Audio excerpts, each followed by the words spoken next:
Hello guys! Tuturuan ko kayo kung paano gumawa ng bracelet gamit ang yarn. Ang mga kailangan po natin sa paggawa ng bracelet ay yarn at gunting.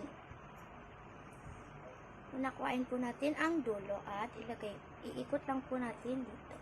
Iko-cross po natin itong maliit dito sa mahaba. At kukuhain po natin itong mahaba. Papasok lang po natin dito sa bilog. At higitin po natin itong maliit. Paulit-ulit lang po.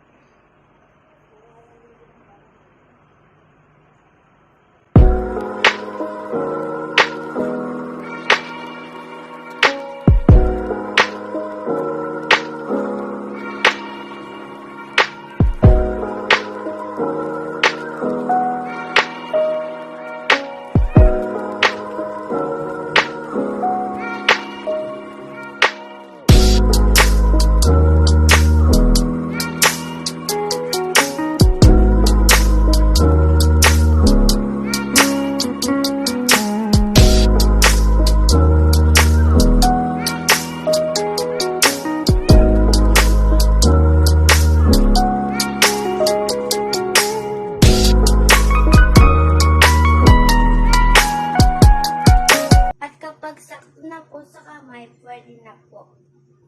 Utingin lang natin itong mahaba.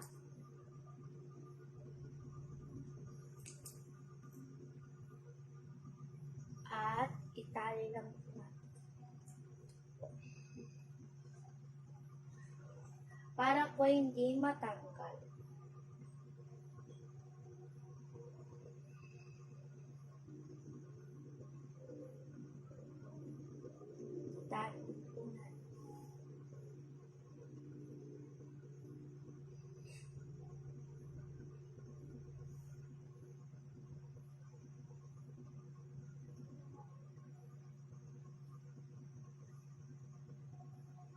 Okay na po ang ating bracelet.